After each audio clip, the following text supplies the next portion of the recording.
స్థానికంగా ఉంటూ మన గ్రామ సమస్యల పట్ల పూర్తి అవగాహన కలిగిన వారు, సమస్యల పట్ల వెంటనే స్పందించే గుణమున్నవారు, కుల మతాలకు అతీతంగా పేద ధనిక తేడా లేకుండా అందరినీ కలుపుకుపోయే సత్తా కలిగిన నాయకులు మన జాతక భాషలో ఆనంద్ గారు. మన అమూల్యమైన వ్యక్తిని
ఆనందం నేను పోటీ చేస్తున్నాను. మాది ఉంగరం గుర్తు పైన ఓటు వేసి భారీ మెజార్టీతో గెలిపేయగలరు.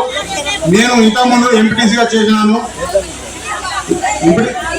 గ్రామ అభివృద్ధి కోసం కొద్దిమంది మాట్లాడారు. ఇంతకుముందు నేను ఎంపీటీసీగా చేసినాను. ఎంపీటీసీగా చేసి 1,20,00,000 పని చేసినాను. ఈ 5 సంవత్సరాల్లో 1,20,00,000 పని చేసినాను. ఈ బోర్లు మోటార్లు కాకుండా 1,20,00,000 సిమెంట్ రోడ్లు, డ్రైనేజీలు మరియు బోర్లు, స్కూల్ రిపేర్లు, మా హై స్కూల్ రిపేర్ చేసి దాని ఎంత నీట్గా తయారు చేసినామో చూసిరు మీరు. మెట్ట బాగా అదే రిపేరు, మరి ఇంకేనో అభివృద్ధి పనులు చేసినాను. ఇప్పుడు నన్ను గెలిపిస్తే నాకు అనుభవం ఉన్నది. నాకు ఏ నిధులు ఎక్కడి నుంచి తీసుకురావాలి, ఎక్కడ నుండి చేయాలి, ఏ పని ఎక్కడ చేయాలనేది నాకు తెలుసు. కాబట్టి నేను ఇప్పుడు నేర్చుకోవడానికి టైం తీసుకునే అవసరం లేదు. నేను ఇప్పుడు గెలిచిన తర్వాత 2-3 సంవత్సరాలు అయినాక ఇవన్నీ చేస్తాయి. ఇవన్నీ తెలిసినాక నేను ఎక్కడి నుంచో వాళ్ళు తీసుకొచ్చి 2-3 సంవత్సరాల తర్వాత పనులు చేసే అవసరం లేదు. నేను గెలిచినాక 3 నెలలనే ఒక పని చేసి చూపెడతాను. నేను అప్పటి నుంచే మొదలు పెడతాను నా పనులు, నా అభివృద్ధి పనులు. కాబట్టి నాకు ఉంగరం గుర్తు పైన ఓటు వేసి భారీ మెజార్టీతో గెలిపేయగలని శిరస్సు వచ్చి మీ అందరికీ నమస్కారం చేస్తున్నాను.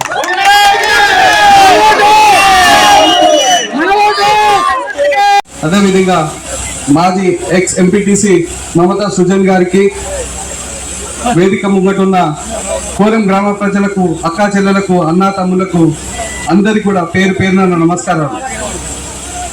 మీ అందరికీ తెలుసు ఈరోజు ఈ కార్యక్రమం ఎందుకు చేస్తున్నాం. ఎల్లుండి అంటే ఆదివారం రోజు మనం సర్పంచ్ ఎలక్షన్లకు పోతున్నాం. అంటే ఒక సర్పంచ్ని ఎన్నుకోవాల్సి వస్తుంది. మనం గ్రామ పంచాయతీ ఎలక్షన్లకు పోతున్నాం. సో జాగ్రత్తగా ఉండాలి. ఏ చిన్న తప్పు మనం చేసామనుకో 5 సంవత్సరాలు మనం మోసపడాలి. ఆల్రెడీ ఒక చిన్న తప్పుతో మనం ఒక నాయకుడిని కోల్పోయినాం. గత 2 సంవత్సరాల నుంచి మేము ఏ విధంగా బాధపడుతున్నాం మీ అందరికి తెలుసు. మళ్ళీ ఆ తప్పు మళ్ళా చేస్తే ఇట్లా 5 సంవత్సరాలు, ఇంకా 3 సంవత్సరాలు కథ ఉంది. కానీ ఇప్పుడు ఏదైనా తప్పు చేస్తే మనం 5 సంవత్సరాలు బాధపడాలి. ఇక్కడ గెలిచేది ఒక నాయకుడు కాదు, మన కోరం గ్రామ ప్రజలు గెలవాలి. సరే అందరూ మీరు అనుకుంటారు కావచ్చు, ప్రజలు ఎందుకు గెలవాలి అంటే ప్రజల ద్వారా ఒక మంచి నాయకుడు గెలిస్తే వాళ్ళకి మంచి పరిపాలన, అభివృద్ధి మంచి అందించగలుగుతారు.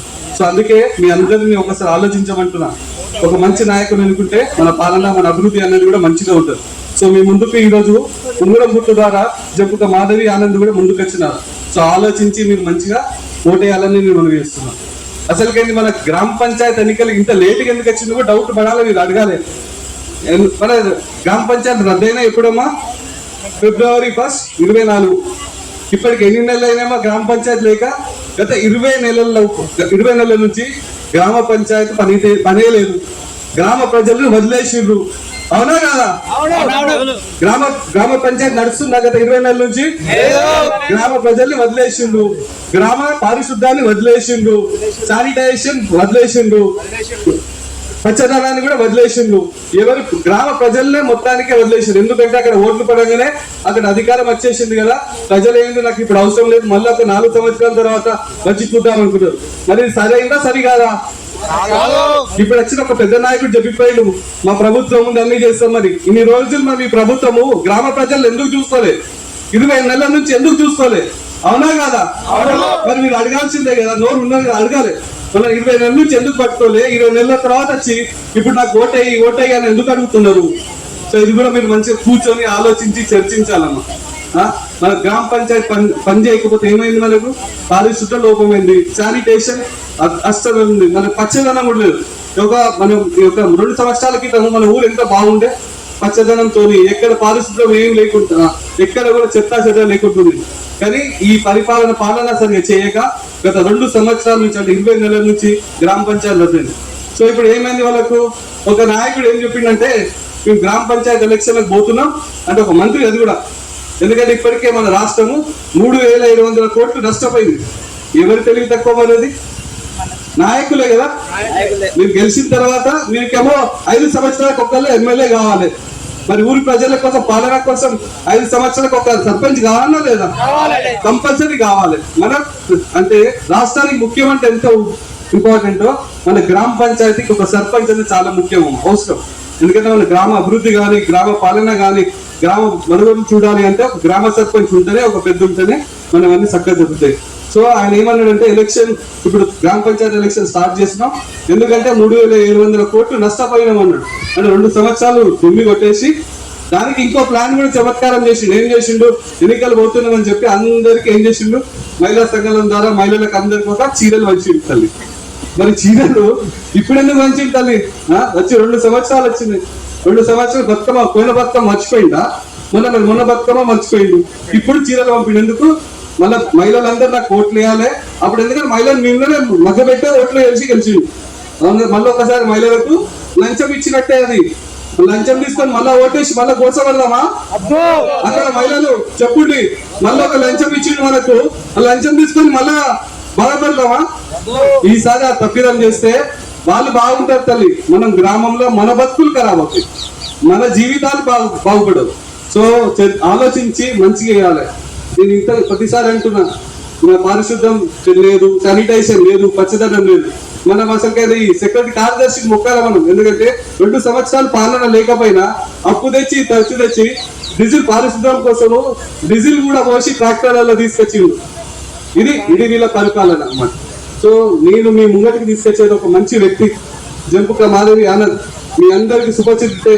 మన గ్రామంలో అన్న అంటే పలుకుతాడు, తమ్ముడు అంటే పలుకుతాడు, బావ అంటే పలుకుతాడు, మామ అంటే పలుకుతాడు. ఒక అనుభవం ఉన్న మనిషి. ఎందుకు ఇంపార్టెంట్ అంటే, ఒక ఈ అభ్యర్థిని పెట్టుకోండి, ఆ పక్కన ఇంకో అభ్యర్థిని కూడా మీరు ఊహించుకోండి. ఇప్పుడు లేదు కానీ ఇక్కడ ఊహించుకోండి. ఈయనకు అభివృద్ధి గురించి తెలుసు, అనుభవం కూడా ఉంది, ఏ విధంగా నడిపేయాలనేది. అక్కడ ఇంకో మనిషికి అనుభవం లేదు, ఏమీ లేదు. రేపు చిన్న ఏదైనా సమస్య వస్తే ఎవరు తీర్చాలి తల్లి? మీ సమస్యలు ఎవరు తీర్చాలి? అనుభవం లేదు, అభివృద్ధి ఆలోచన కూడా లేదు. ఏడికి పోతే ఏం పని జరుగుతుందో తెలియదు, ఎంఆర్ఓ దగ్గర పోతే ఏం పని జరుగుతుందో తెలియదు, ఎంపీడీఓ దగ్గరికి ఏం పోతే పని జరుగుతుందో తెలియదు. అసలు వాళ్ళని మరి గెలిపించుకొని ఏముంటది?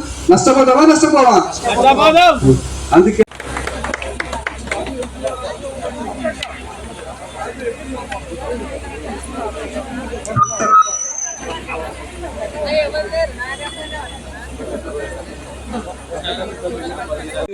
కంటిన్యూస్ గా జరుగుతుంది. ఎవరు ఆపే తరం లేదు, ఎవరికి ఆపే దమ్ము లేదు. ఎందుకంటే మన గ్రామ పంచాయతీకి వచ్చే నిధులు ఎవ్వరు కూడా ఆపలేదు, మన గ్రామ పంచాయతీకి వచ్చే ఇల్లు ఎవ్వరు కూడా ఆపలేదు. సో మీరు అవన్నీ అదేగా పడకుండా మరే నందుకోలకి వేస్తే అది రావు. ఎట్టి పరిస్థితులు ఆపము, ఎవరిని ఆపే తరం కూడా లేదు. అవి వస్తూనే ఉంటాయి, వాళ్ళు ఉన్నా లేకున్నా కూడా వస్తాయి. మీ ముందు కోరేది అంటే నందుని గుర్తుంచుకొని మీరు ఓటేయగలని కోరుతున్నాను. అదేవిధంగా